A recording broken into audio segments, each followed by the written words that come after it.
Awesome. Hello, everyone. Thanks for joining me tonight for our monthly community conversation. I'm Ashley Salvador, City Councillor for Ward Métis, and looking forward to spending the next hour or so with you as we cover some recent council decisions, discussions, but also we have a very special guest with us tonight, who I'm going to introduce in a second. But first, I want to start off by acknowledging the traditional land on which we reside is in Treaty 6 territory. I'd like to thank the diverse Indigenous peoples whose ancestors' footsteps have marked this territory for time immemorial, such as Cree, Dene, Anishinaabe, Saulteaux, Nakota Iska, Nakota Sioux, and Blackfoot peoples. Hello, Phil. You're the first one here. We also acknowledge this as the Métis homeland and the home of one of the largest communities of Inuit south of the 60th parallel. It is a welcoming place for all peoples who come from around the world to share Edmonton as a home, and I'm grateful that my family and I have been afforded the opportunity to build a life here. Together, we call upon our collective honored traditions and spirits to work in building a great city for today and future generations. All right, so if you've been joining us for a while now, you know the drill, you know the format. We keep it pretty casual. Mike is here with us tonight as well. Mike is my senior council assistant who helps keep these conversations running nice and smoothly. So you hear him popping in and out. He'll also be moderating some of the questions. So there are a number of topics we're going to cover tonight, everything from safety on transit to ribbon of green, police funding, the pedestrianization of 102 Avenue, and of course, community safety and well-being, which has been a major topic of conversation over the last month. And as part of that conversation, Mike's going to throw something up on the screen really quickly, and it is the new community safety and well-being strategy that Council recently approved with 7 different pillars. So we can briefly take a peek at it right now. We're going to loop back to it, but as part of this new strategy that's been approved, not only did Council approve the strategy itself, but we also decided to get going on some immediate actions and investments. So $8 million of redirected police funding was used to support some immediate actions for community safety in our city. And tonight we're going to be talking to the person behind one of those immediate actions, Dr. Francescutti, who is going to be talking to us about his new pilot program called Bridge Healing, which helps prevent houseless Edmontonians from being discharged from our ERs back into homelessness. So Louis, I'll give you a quick introduction. He's a local ER doc and has been working in preventative medicine for many years and has really had an outstanding impact on our community in various realms. You're so decorated, Louis, selected as one of the top 100 physicians of the century by the Alberta Medical Association College of Physicians and Surgeons of Alberta. He was also awarded the Alberta Centennial Medal from the Government of Alberta in 2005. In 2011, Alberta Venture selected him as one of Alberta's 50 most influential people. And in 2012, he was awarded the Queen Elizabeth Diamond Jubilee Medal. There is so much more here, Louis, but I know you're only with us for a short amount of time. And I'm really fascinated by the work that you're currently doing in developing a homeless transitional ICU of sorts to address the immediate needs in our society to help vulnerable Edmontonians and homeless patients in our emergency departments. So, with that, welcome, Louis. Super grateful to have you here tonight. Why don't you start by telling us a little bit about Bridge Healing? Well, thanks for having me, Ashley. And sorry, I'm dressed up as if I'm at work, because I am at work in emergency at the Royal Alex, and there's no shortage of work here today. So just to give an example, I've got no less than 5 patients that I'm taking care of right now that are currently houseless. And by the time I'm finished doing what I can here, I don't have any place to send them. So I have to, thank God it's summer, so I either have to send them out on the street or to a shelter that a lot of them don't want to go to. And then the cycle repeats itself because, these poor folks, through no fault of their own, find themselves with no place to go. So if it's raining, they're going to try and seek shelter here and there. A lot of them have chronic medical conditions. Just saw someone with really bad eczema of the feet and hand with open blisters and sores. And, it really causes a lot of moral distress for staff to be discharging these patients back into houselessness. So we were totally ecstatic that the city chose our project, Bridge Healing, to support it so that we can show that this is what we should be doing for all our patients in the future. And the premise is that if you come to the emergency department and you're houseless, we should not discharge you to houselessness. What we should do is figure out a way to give you a place to go for a little while so that you can get things together in your life. If you got acute medical problems, we can deal with those. If you have mental health issues, we deal with those. If you have substance misuse issues, we deal with those. Identification issues, just to let you know that, you know, somebody cares for you and wants to give you a little bit of hope and spirit. The project's called the Siminakochi in Cree, which means to try again. It came out of the University of Alberta. Some graduate students started it. And Ashley, when you weren't a counselor, you remember that I came and sought your advice as well, because initially we wanted to create these little tiny buildings and join them together, but that wasn't feasible. And when we found Jasper Place Wellness, they had been working on a model, the Eden principle, which is you create one building on a single lot, 12 units, and the main floor is to provide support. And we've been very fortunate that the Lions International Club just gave us a $100,000 grant to build kitchens and provide all the suites. There's 12 suites per building.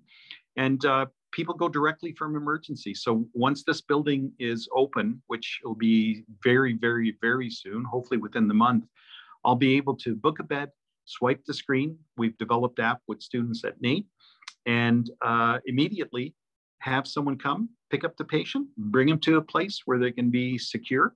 And depending on how long they need to stay there, we can help them get their life back together again while helping them find permanent supportive housing as well. So these are units that can be built in any community, and hopefully communities will be open and acceptable to them because they're well designed. They have a community garden that interfaces with the neighborhood so that you know, clients could eventually, hopefully, you know, interact with the neighborhood by providing fruits and vegetables for them. They're net zero, the buildings, in terms of efficiency. And the beauty is that Indigenous women that are learning the trades are finishing these buildings off as well. So we're totally excited by this pilot. Without the city's support, we wouldn't be able to do it. And now the Royal Alexandra Hospital Foundation has come on board and wants to build another building as well and support that. And so if anybody's interested, they can, you know, go to the Royal Alexandra Hospital Foundation and either make a donation or find out more about it. So we're excited to have this proof of concept with the city and show that no patient from either emergency, you know, an addiction or recovery center, or from incarceration should be discharged in the future into houselessness, because that, you know, contributes to some of the ongoing problems that we're seeing right now. So we're really excited to help break the addiction to chaos that most people that are houseless have. And we're going to start doing it one patient at a time so that by the end of this year, hopefully we'll have 4 of these buildings up and running.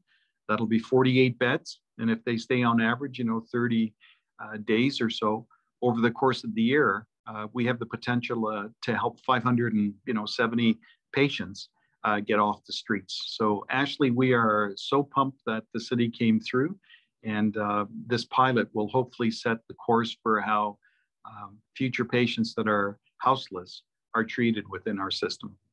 And I'd be open to any questions you or anyone else might have. For sure. Well, first of all, thank you so much for that really thorough explanation. And just want to express my gratitude for your leadership in this space. This is filling a gap. This is filling a really critical gap. And, you know, you talk about the ability to expand up to four buildings. Do you think this is going to be a replicable model that we can start to see in neighborhoods across the city? And if you could speak just to that magic of 12 units. Oftentimes we see really sort of large buildings, large sort of concentrations of supportive housing, for example. Is there an opportunity here to actually build community and help integrate folks into neighborhoods? Yeah, the number 12 was chosen because of the Eden principle. So they found that with seniors, if they build facilities where they have 12 or less individuals within them, the 12 individuals actually form a family and they start taking care of each other as well. And so there's only going to be one permanent staff member in each of these buildings because the clients actually start fending for each other depending on the different skill sets that they have. And so you bring the services to the client as opposed to expecting the client to, go to a million different agencies. If they're on a wait list for shelter, then at least you can find them. If they have an ongoing chronic medical condition, like I was saying, just this lady with bad eczema, she can't walk, she can't use her hands. At least we can get that flare up under control so that when we move her to permanent supportive housing and hopefully help her finding permanent employment as well, we can see that they can form some friendships and, more importantly, get the feeling that somebody actually cares for them.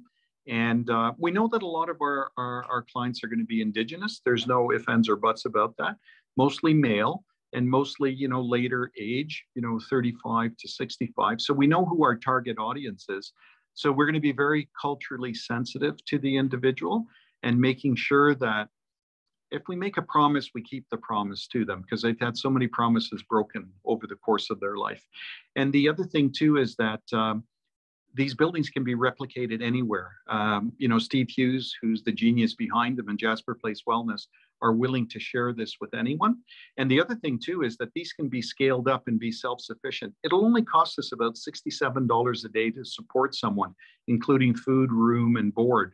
And clients don't have to pay anything while they're there, compared to the thousands of dollars it costs in a hospital. So very cost effective, reproducible. And for example, a $10 million loan, not a loan guarantee, we can end up building thousands of these in rural Alberta as well, because a lot of folks that are in Edmonton actually come from rural Alberta, and they should be repatriated to where they have a social support network as soon as possible as well. So it's got a lot of potentials. Yeah, that's a fantastic point. And I know you're short on time, but folks are wondering, how can they support this? In the comments, everyone's saying how fantastic this is. It's amazing. How can everyday Edmontonians support something like this? Well, first of all, what they need to do is reach out to City Council and thank Council for their wisdom, because we've been working on this for 3 years, Joe McCollum, Bob Hugh, and I, and other volunteers. And everyone, likes the idea, but tells us it's not my job, it's not my responsibility, go see someone else. And so for the city to step up and actually talk about this now is so important. And that's one thing we're going to tell other communities as well. So the first thing you should do is, write to your councillor or write to the mayor and say, hey, listen, thanks for doing this. Second thing is, if you got a couple of bucks and you want to donate, you can donate to either the University Hospital Foundation or the Royal Alexandra Hospital Foundation, and tell them that this is for bridge healing. And you can also volunteer through Jasper Place Wellness to help us out. I mean, I'd love to see our grandmas in the community show up at these places and help people learn how to cook, how to can, how to preserve. I'd love to see artists, and residents come and do some art sessions. I'd like to see musicians come and, integrate with them. And, your listeners should understand that volunteering is one of the best things you can do for your own health. So if you want to get healthier and if you want to get happier, volunteer. And wouldn't it be great if we could have a really strong community support that actually adopts these facilities and actually can, say, hey, listen, we've got a lot in our community. We'd like to help sponsor one, and then build one, and then provide the support that individuals need. I can see a point where people will not want to leave because they're going to feel so comfortable there. And maybe the strategy is that they don't leave in the future, that we build these buildings and create these communities. And if people don't want to leave and go back to their community outside Edmonton, that they create their own community. So there's a lot of potential. There's a lot of thought that's gone into it. And we're always looking for people to get involved as well. So you can volunteer through Jasper Place Wellness. You can donate through either of the two big hospital foundations, but just take a second and fire off an email to, City Councillor and the manager and say, hey, thanks for doing that. We want to be part of this initiative. Wonderful. We want to get rid of homelessness in our patient population so that we never, ever have to turn somebody onto the streets or to a shelter, but to actually give them a home on their own so they can get their life started again. Absolutely. Well, thank you for your ongoing wisdom, Louis, and your your leadership. Like I said, in this space, it is so needed. And I'm grateful that the city was able to step up, and I look forward to continuing to support this moving forward. So we'll it's not just me, Ashley. There's been a lot of volunteers that have worked really hard on this, including, yourself before you became a councillor, and then supporting it as a councillor. So we're the ones that are indebted to your leadership and the fine folks at City Council. Well, you and your entire team. Thank you. Okay. Have a good night. Right, take care. And if you're thinking of going to emergency tonight, don't go to the Royal Alex. It's like really busy. Super busy. Okay. Thank you. Bye now. Bye, doctor. Oh, he is always such an amazing person to speak with. All right, well, I hope that everybody enjoyed hearing a little bit more about bridge healing. Like I said, I was really excited that council was able to support this as one of the sort of quick, immediate actions that we could take around community safety and well-being. And I know there's a few more questions that are in the chat, so we'll get to those in a little bit. But I did want to, I guess, talk a little bit more broadly around the conversations we've been having over the past month, because community safety and well-being has been the topic around the council table. A lot of those conversations have been quite challenging and quite heavy. So I'll give a bit of an update on a few things that we've talked about in the past, as well as a bit of a look forward. So the first thing that I know folks are interested in, and I'm constantly getting inquiries about, is safety on transit. So I wanted to provide a bit of an update. So a few months ago, as you might have heard, and as we've talked about in the past, council passed a new transit safety plan. And within that plan, it called for an expanded number of community outreach transit teams. So you might have heard of the COT teams, where it's partnership between city as well as Bent Arrow Traditional Healing Society. And we bumped up those teams from 2 to 7. So we're really trying to increase that interdisciplinary capacity so that it's not just about enforcement, it's about connecting people with the supports and services they need. Another thing that we have done is reopened a bunch of the washrooms that were previously closed. So really happy to see that those are back open again. I think it's incredibly important for comfort and accessibility and inclusion on our transit system. And the other thing that we've done, this is a big one, we've actually deployed more than 5,000 hours of additional overtime from our peace officers on transit. So we're starting to train more officers to reduce the need for overtime. We have continued with our greater cleaning efforts throughout the entire system. We've also started to establish a drug poisoning prevention team that will be on the LRT system in recognition that we have an ongoing opioid crisis. And over the last year, just to give you a bit of a sense for how critical the situation is, our operators have actually used naloxone 51 times to counteract overdoses. And then finally, it's a long list. It's a compilation of a bunch of different actions for transit safety. The city is also exploring the use of fare gates as a means of controlling entry into the system. Nothing has been decided yet, and I do have some concerns around that approach, but I did want to let people know that fare gates are being looked at this time. So with all of those additional measures in place, I do feel that the situation on transit is starting to improve given the variety of actions we're starting to take. But I would be very interested to hear from people who, are regular transit riders themselves. What's your experience been like on transit? Have you noticed a difference? Maybe you've seen some of the COT teams out.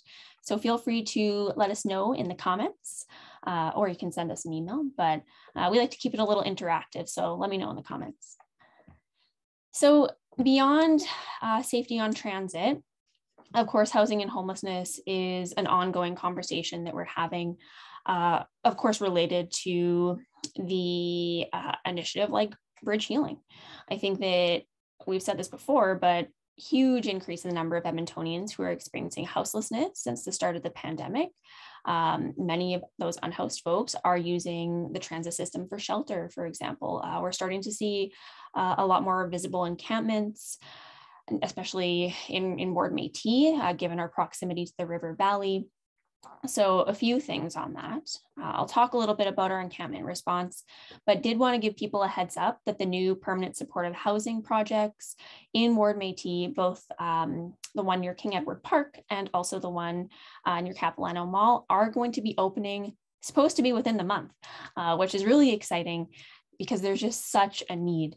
And not only is it a building and a roof over people's heads, but the intention is to have really robust wraparound supports to ensure that residents have access to the supports and services that they need.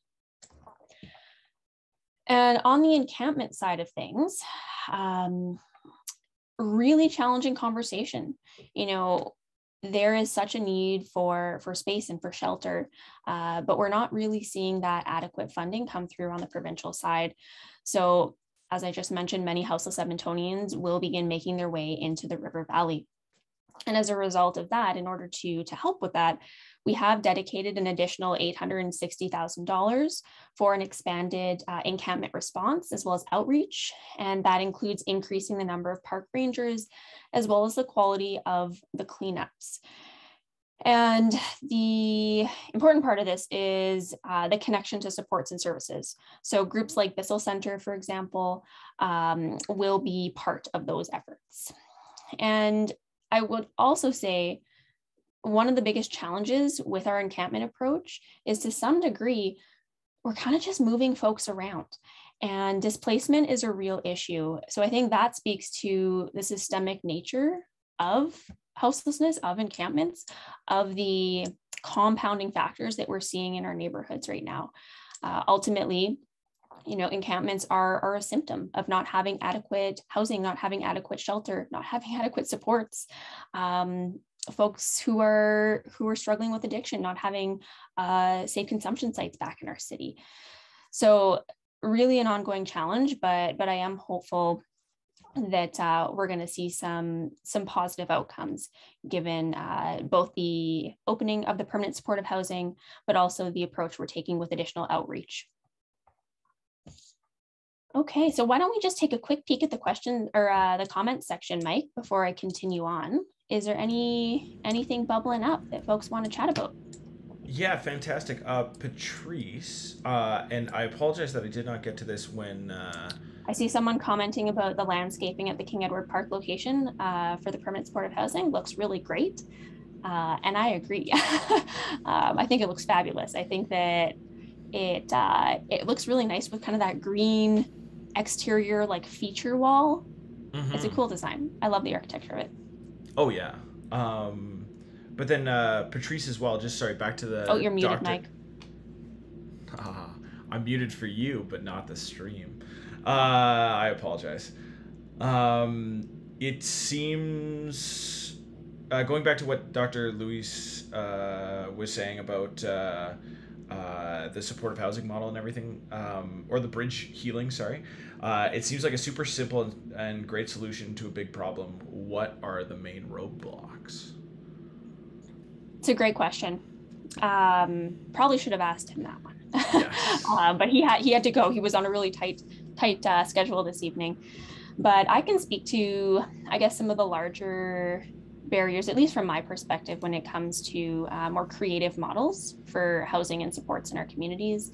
A lot of it does come down to funding, and it can be really challenging when, as a municipality, as an individual living in a city that is experiencing rising numbers of houseless Edmontonians. You want to be able to do something, but you don't necessarily always have the tools and levers and dollars to do what you want to do. Really, the responsibility for housing and homelessness does fall to higher orders of government, both the province and the federal government. Since the 80s, there's been a pattern of downloading onto municipalities. So downloading of responsibility without necessarily adequate resources or funding to be able to respond to that increased need. So being able to tap into funding, I would say, is probably one of the biggest barriers. As you heard Louis speak about, they're doing a lot of fundraising. You know, there's a lot of sort of on the ground efforts that are going into this. But I personally think that this should be something that we just pay for. I think this is a core fundamental thing that everybody deserves. Housing is a human right. And I think that we should be paying for it as a society. And of course, you need intergovernmental buy-in for that. So I hope that gives you a bit of an answer. I know I've spoken quite at length about that before, but I think that Louis would probably say funding was up there as a barrier.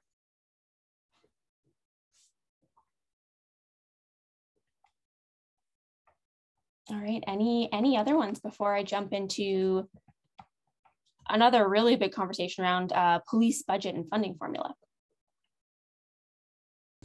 I think that's it, but I will have to admit that my old computer that I actually watch the stream on and just check is being very slow with me.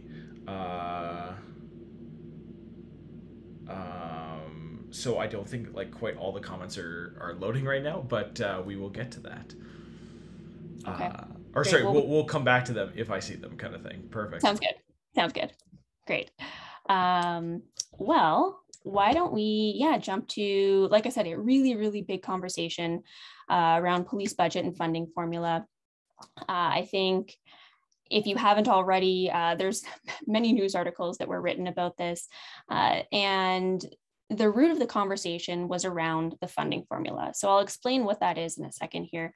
And if you think about the budgeting process for different departments within the city of Edmonton, a typical funding process would be departments would come forward with funding packages. And at our 4-year budget, council would see those packages, we'd debate them, and then we would be able to determine what is in line with our strategic priorities. Is this going to move us closer to the city we want to build?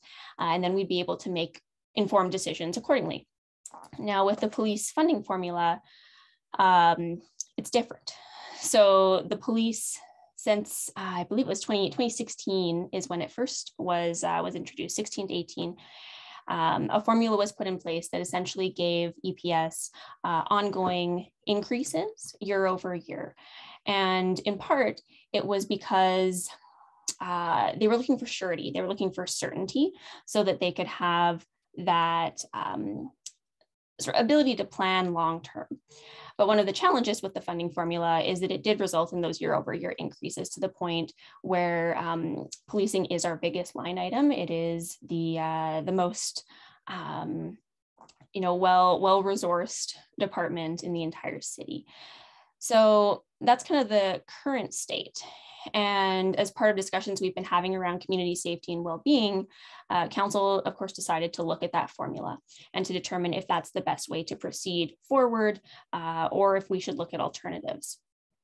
So I want to preface this conversation by first saying that, in general, we absolutely need to recognize that police are a really important part of our social safety ecosystem alongside other parts, like we just spoke about, safe, affordable housing, mental health supports, harm reduction, poverty reduction efforts, as well as different social agencies and supporting agencies, and so much more. So framing this conversation in a really holistic manner, I think, is really important. And you'll see that reflected in the community safety and well-being framework. If Mike, maybe you want to put that back up actually while we're talking about this.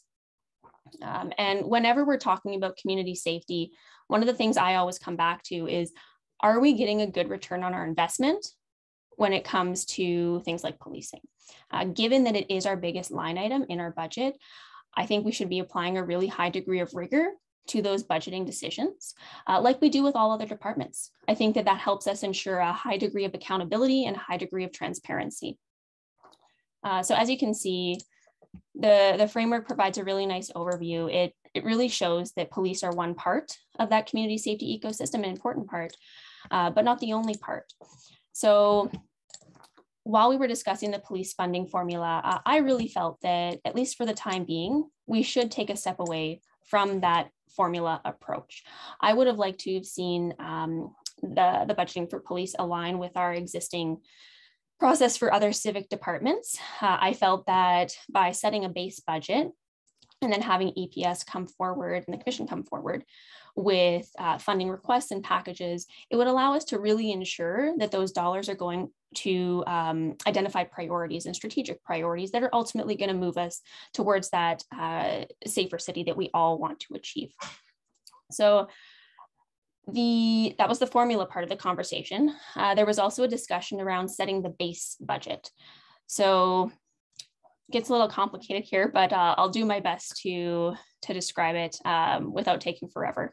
$385 million was the previous base plus $22 million from automated enforcement for a total of $407 million. There's been some challenges with automated enforcement recently, mostly due to changes in provincial regulations around automated enforcement, so that we are essentially looking at a declining source of revenue for automated enforcement over the coming years.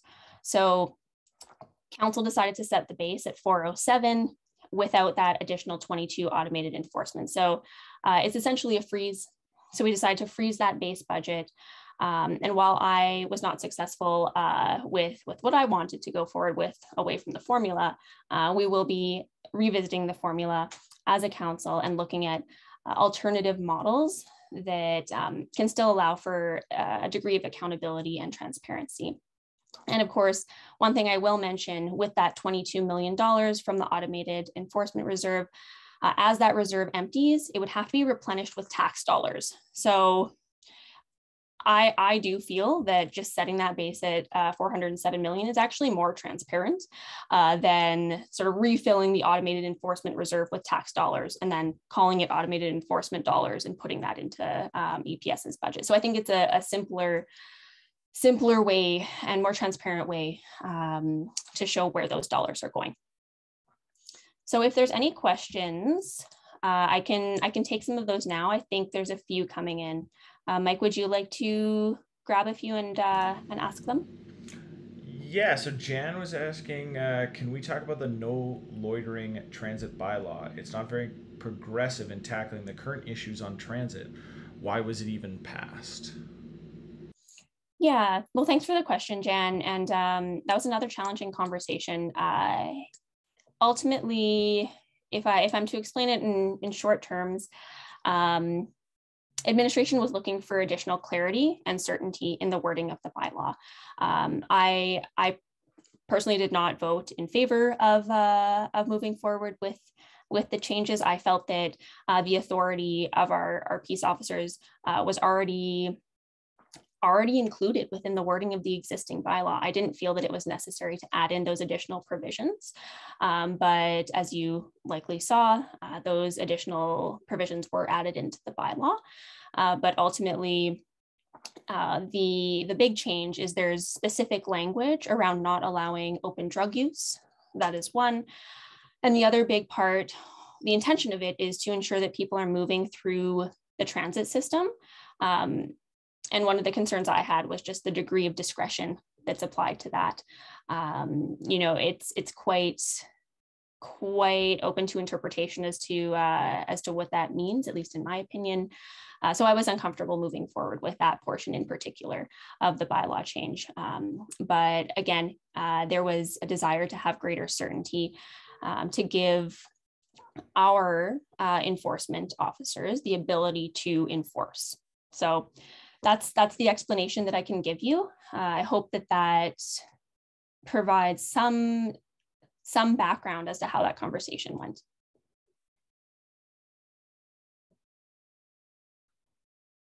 Any other ones, Mike?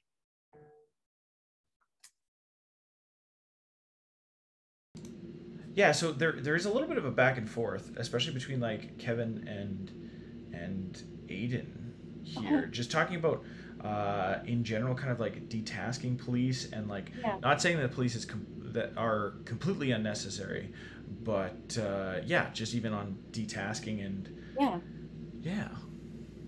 that's a great question. I'm just looking at some of the comments as well. And when it comes to detasking, like I said earlier, absolutely, there's a need for police in our city and our society. But right now, police are acting as kind of that catch-all safety net. And I don't think that that's really good for anybody. I think that being able to let police do police work is really critical. But right now, police are doing a whole spectrum of work. So if we can reduce some of that demand on police, on EPS, I think we're going to be in a better place, both in terms of outcomes, but also in terms of cost efficiency. So yes, detasking is a huge part of this conversation. It's something that I'm always reflecting on whenever we're talking about community safety and well-being. Who is the best person? What is the best agency? What's the best organization to respond to calls? Is it police? Maybe it's a mental health worker. Maybe it's an outreach worker. Maybe it's a social worker. You know, there's so many, coming back to that holistic approach, there's so many components of the community safety ecosystem. How do we make sure that we're lining those folks up in the correct way to get the best outcome?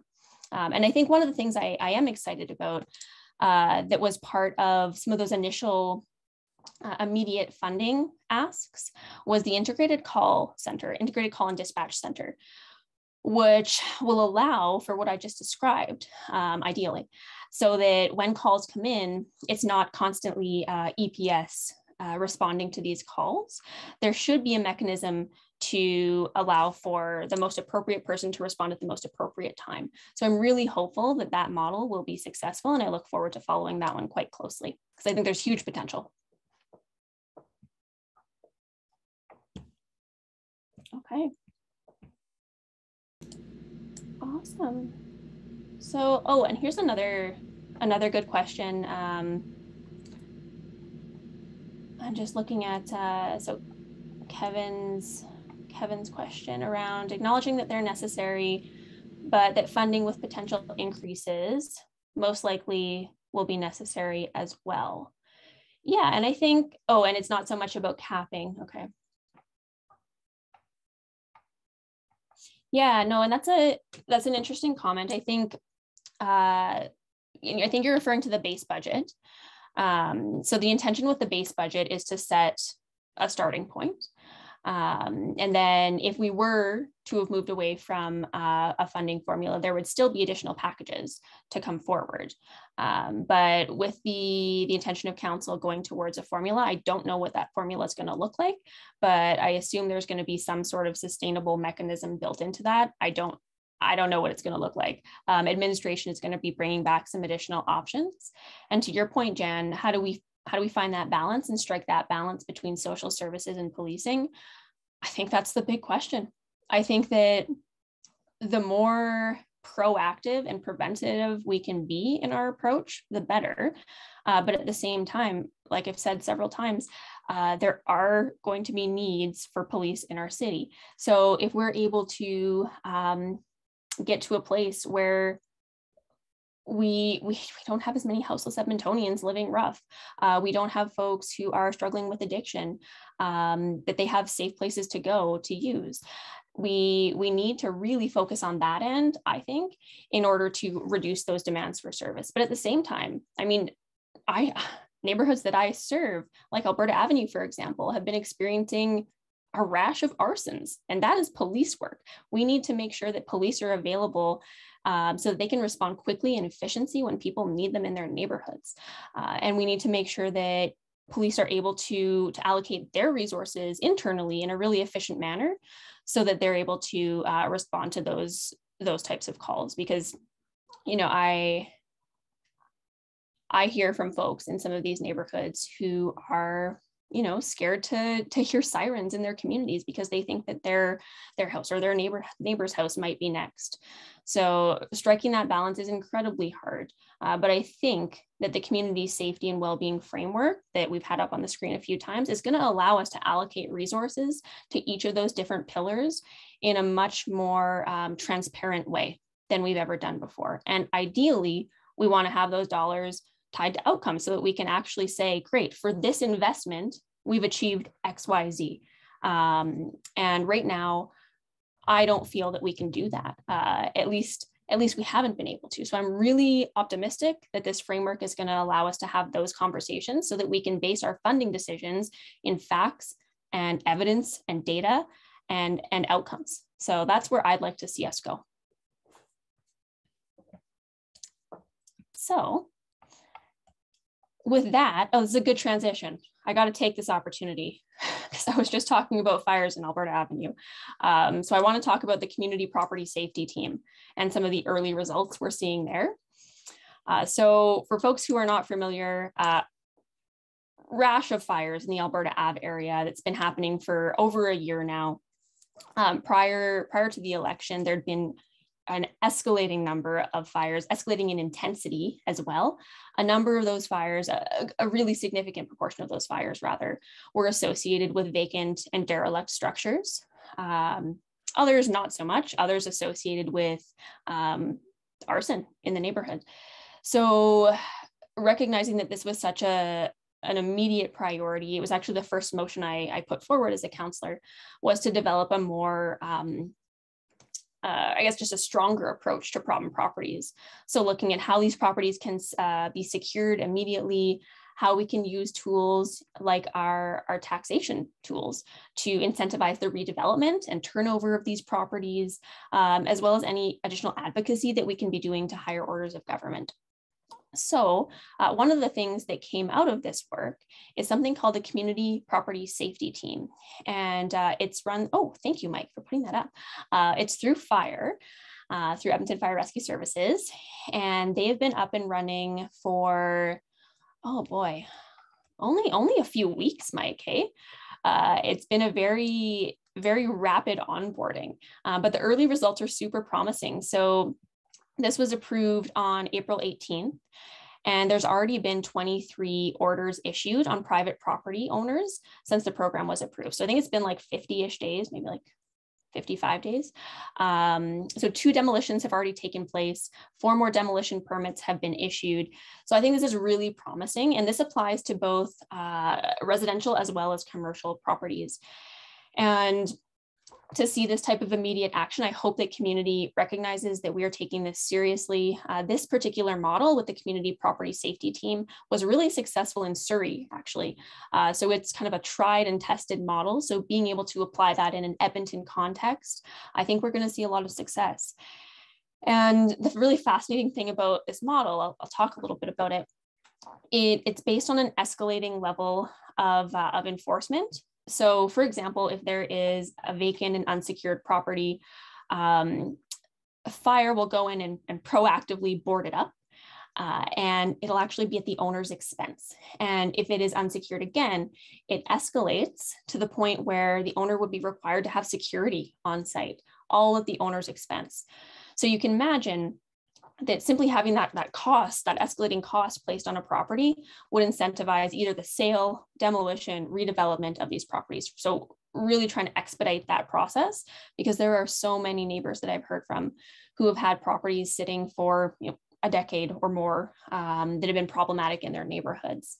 So we'll put the link to the Community Property Safety Team in the chat. I think, oh, Mike, you're ahead of me. You just did that. Awesome. If you want to check it out.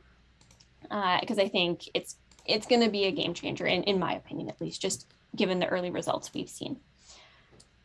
So, and I would definitely also encourage folks to explore just even those FAQs that were just even highlighted in there about what is an unsecured vacant property, why is an unsecured vacant property a problem, and just kind of explore those just in case you're speaking to a neighbor and potentially that's an issue in your neighborhood. Totally. And I would also say that neighbors have a role to play too. If you have one of these properties on your block, please make sure you report it. There's information on the link that Mike shared for how to report that. You can also do it through 311, but it identifies it, gets it on a list, and it makes sure that the Community Property Safety Team is aware of it and can take action. So please do not hesitate to do that, because we need your help in identifying these properties. Okay. So, yeah, and I hear you, Kevin. I'm just looking at Kevin's comment. As someone that lives in the Alberta Ave area, Parkdale area, it's a scary thought that goes through my head, always keeping an eye on the house and garage and back alley area. I hope they catch the person soon. It's been years of this now. Absolutely. I hear you, and you're not alone. I hear this on a regular basis from folks who live in the Alberta Ave area. So I'm hopeful that not only the Community Property Safety Team is going to help, but I'm also hopeful that EPS is able to devote resources to this incredibly urgent and important issue. Okay, so just looking at the time, we don't have too much more time. So I want to me just see here. I want to jump to something that actually happened today. And it's slightly different than what we've been talking about so far around community safety and well-being. It's the 102 Ave pedestrianization. And I'll judge people's thoughts on that by their comments. But the vast majority of folks that I've talked to are really excited about this. This is an idea that actually bubbled up from community members. If you're not familiar with 102 Ave, it's in downtown. It's right basically between Churchill Square and the new library. It runs east-west, and it's the new line where the Valley Line Southeast terminal is. So it's a really cool street. There's already dedicated bike infrastructure on it, as well as a fairly wide sidewalk and one lane of traffic. And as people in downtown were starting to see this road come to life, well, not life, but as it was going through construction, rather, they started to reimagine, what could this space be? What would happen if it was a pedestrian road or a road that was designated for active mobility? What would it look like to activate this space? What if there were some patios spilling out onto it? Wouldn't it be a nice east-west connector? So back earlier in my time on council, Councillor Stevenson actually brought forward a motion to explore this. What would it look like if we were to close off 102 Ave to vehicle traffic and to allow that to flow as a pedestrian corridor? And that came back to Urban Planning Committee just a little while ago. And it was identified in the report that there were kind of a few options. I won't dive into all the options, but I did put forward a motion to move forward with closure to vehicles from 99th Street to 103. So it's a few blocks. It, in my opinion, is very low-hanging fruit. It doesn't cost us anything. We can do all of this within our existing budget, and it allows for some experimentation. So it's a one-year pilot to close off from 99th to 103 to see if this can function as a vibrant pedestrian corridor. I think for a really long time, we've been asking, how can we get people to stop and spend time in downtown instead of just passing through it? And I think these types of human-centric initiatives are one way to do that. So the great thing about a pilot is it's about testing an idea. So I'm really hopeful that we're going to have some ongoing engagement with surrounding businesses, with folks who live in downtown, work in downtown. And if we don't see, the usage that we want to see, we're not locked into it. Again, beauty of a pilot. But I was really, really excited to see how this came about. It really was community driven.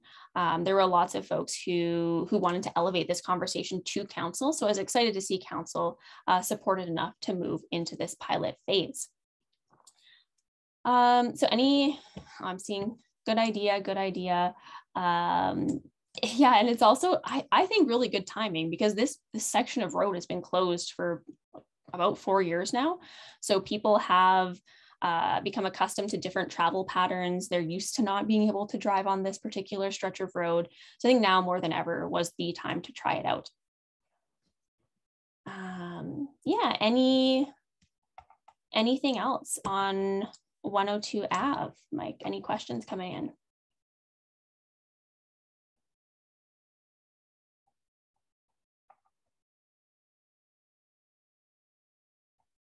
I'm not seeing anything else about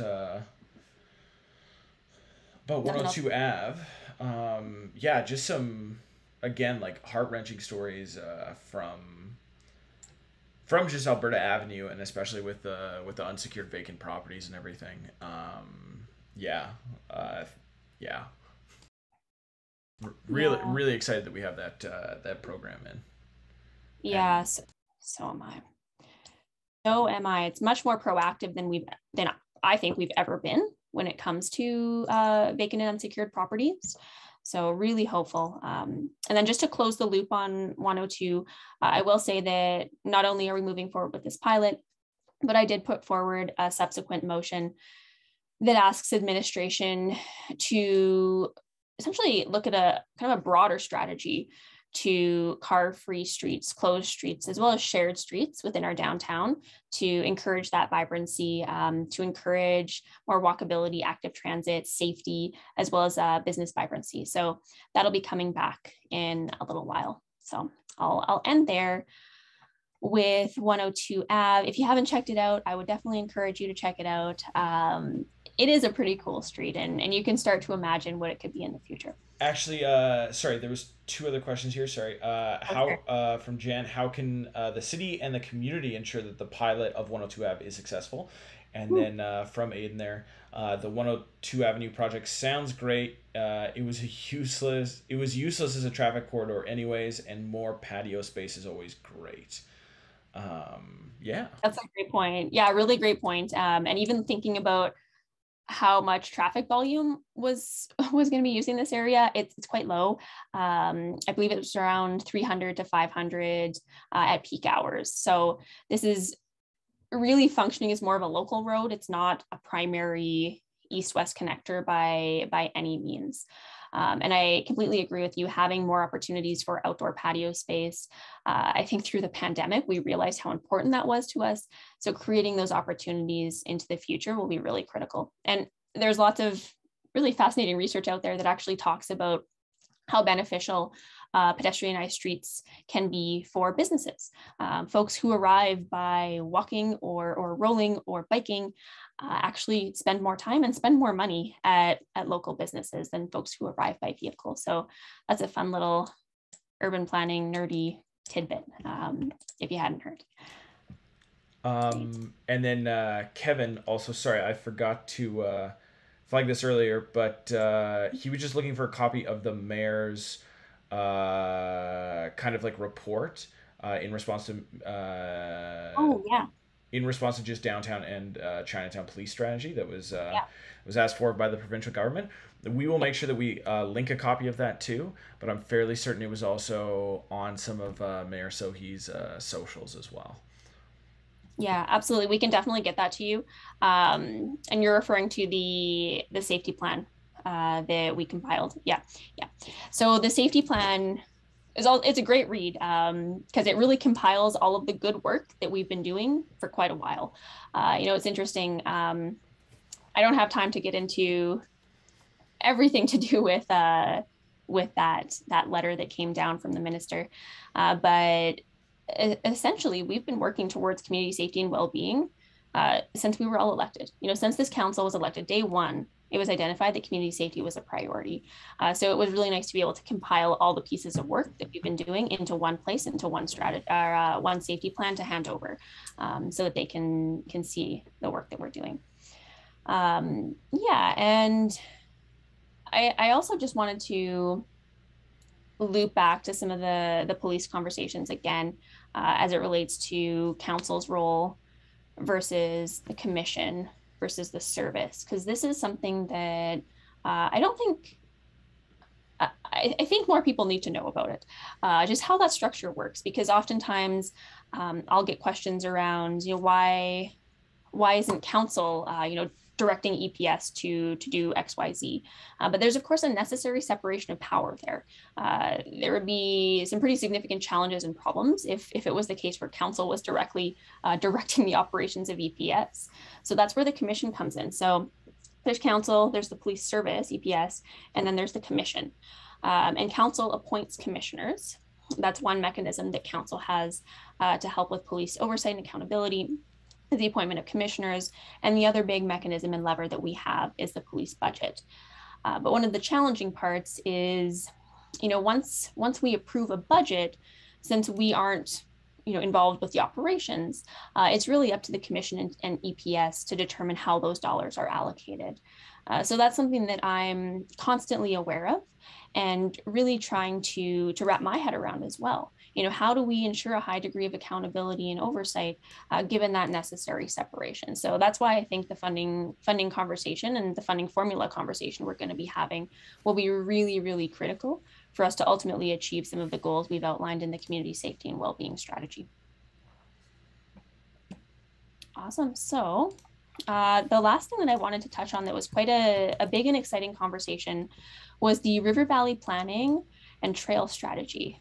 So if there's any mountain bikers who are watching, I heard from you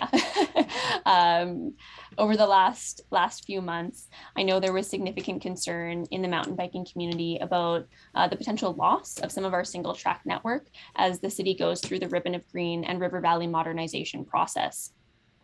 So just start by saying River Valley obviously is a really beloved, cherished asset for all of us. And not only does it serve us, but it's also really important for ecological function, and it serves many other species as well. So both from an ecological perspective, it's critical from a health and well-being, mental health and well-being, physical health. It's really important for all Edmontonians. So the River Valley modernization process is an opportunity to talk about how do we balance and recognize that ecological importance and integrity, at the same time ensure that Edmontonians can enjoy the River Valley in a safe and responsible way. So given these conversations, we did receive an update on the River Valley modernization, River Valley of Green at Urban Planning Committee meeting. And I did actually put forward a motion that talked about two things. So the first thing was a need for a trail strategy, a recreational trail strategy in particular. We were hearing both from the mountain biking community, but also from the conservation community, as well as a variety of other stakeholders, that there needs to be a better strategy in place for our single track system. So Edmonton, I'm sure, as a lot of you are aware, has an extensive single track network. But for a long time, the city has been quite seemingly hesitant to lean into that. I think that it could be a fantastic resource, a fantastic asset, if we had proper signage, for example, to show people where these trails are, to designate different trails, so that they're more accessible, that they're safer, but also so that we're preserving the integrity of the natural realm of the environmental side of the River Valley. You know, if for example, there is a trail that is not well maintained, maybe there's flooding, maybe there's fallen logs, for example, people are more likely to venture off and go and carve their own trails, which we don't want. You know, I think trail braiding, as well as just the proliferation of some of those offshoot trails, is what we want to prevent. So not only did I put forward the motion for a trail strategy, but I was also happy to put forward a motion that Councillor Cartmel was really pushing for, was the to allow EMBA, if you're not familiar, the Edmonton Mountain Bike Alliance, to continue to maintain that existing trail network as we work towards this trail strategy. So it's really critical that we're able to maintain that network, not just for safety reasons, but as I mentioned, environmental reasons as well. So hopefully that gives you a bit of insight there. It's quite a lengthy conversation, but feel free to put anything in the comments around River Valley of Green. Yes, I see someone saying not just for mountain bikers, but trail running as well. We have a really rich trail running community here in Edmonton. Wonderful. So with 1 minute to spare, anything else, Mike, that we want to jump on for comments, questions before I close out?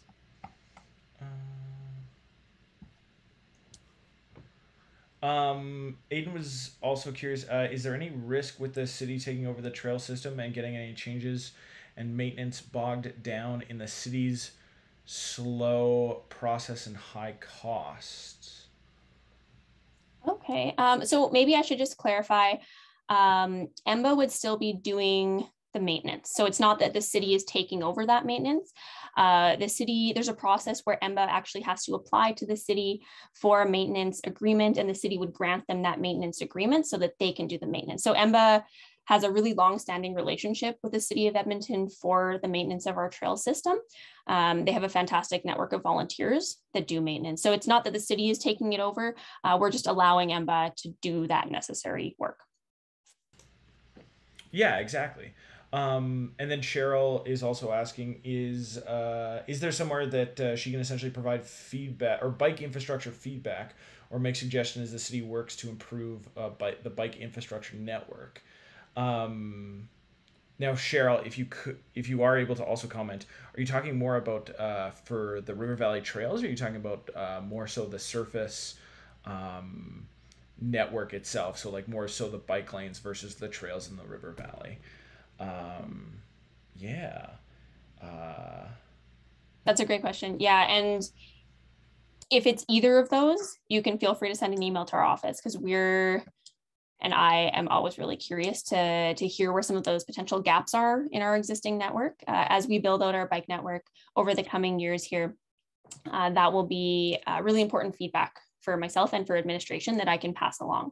So Cheryl, feel free to let us know where some of those kind of pinch points or gaps are, or any feedback that you'd like to pass along so that we can get that to the right folks. Yeah, and a really good comment by Phil: the trail using community and the conservation communities should not have to be at odds. Proper trail usage takes conservation into consideration. Absolutely, I completely agree. And I think it can be hard because sometimes these conversations become polarizing, but at the end of the day, you know, we all want and recognize the value of our river valley from not only the health and well-being side, but from that ecological perspective. And I think we can balance both. I really do. So I'm gonna end there and just let people know that one of the big conversations coming up this week is around the energy transition strategy. So I'll just flag that. We're going to be getting an update and looking at you know, how we're doing. Are we on track? What are some of the actions that we can take to get us on track? And of course, that's a major priority of mine. It's very clear to me that climate action is a top priority of Edmontonians, and we need to be taking steps immediately to be putting that into action. So stay tuned for more information on energy transition stuff. And I would also just flag that I hope you enjoy the virtual conversations, but we're also going to be starting to do some outdoor kind of pop-up conversations and opportunities for you to connect. So over the next probably 2 days, we're going to be putting out some information about our first outdoor event. And we've been playing with the name like Park Hours, where essentially I just kind of post up in a park, have some chairs, have a table at specified times, and you know, we'll put them in relatively high visibility, you know, high traffic locations within the ward, so that if you're out on a walk, you know, on the weekend, you can stop by and say hello. And if there's any city things that you want to talk about, I'll be there to hear them from you. Anything else, Mike, in terms of updates or info that we should let people know about on your end? I think that is good. Sorry, I did have the map ready for our first Park Hours. Did you want to do that, or did you want to just wait to announce it on social? Ooh, should we give people a sneak peek? I think so. They're here tonight. They're here. Let's show them. So our kind of plan, and I was playing around, apologies a little bit with this, but it's a lot of construction equipment. But if you've been here, just north of the the Mud Art, there is a fantastic path now all here. So we are going to be posting up right on the south side of the new LRT bridge. I'm excited about it. It's a really cool space. And there's lots of good walkers and bikers crossing back and forth on the bridge on Tawatina. So it'll be a really nice day, hopefully. And it's a good opportunity for you to stop by and say hello. I also think that Kevin was mentioning Borden Park would be a good spot for that. I agree. Stay tuned for future locations. Yeah, and I would say, Kevin just asked, would that be a more formal meeting or a more informal question meet and greet? It definitely more on the informal side. I want to keep it flexible so that I'm there for a fairly good window of time, so that it works with people's schedules, so they don't feel like they have to be there at a very specified and rigid time. I want to be able to be as accessible as possible. Wonderful. So I think that's it. Yeah, perfect. Unless anybody has anything else, well, I want to thank you all for joining us tonight. Like I said, it's been some heavy conversations around community safety and well-being, but I think we're moving in the right direction. And yeah, please watch out for the energy transition conversations. There might be some potential motions coming on that from my end.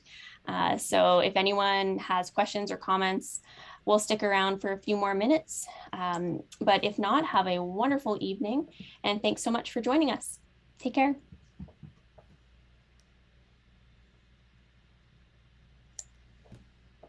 Now we can just chat, Mike.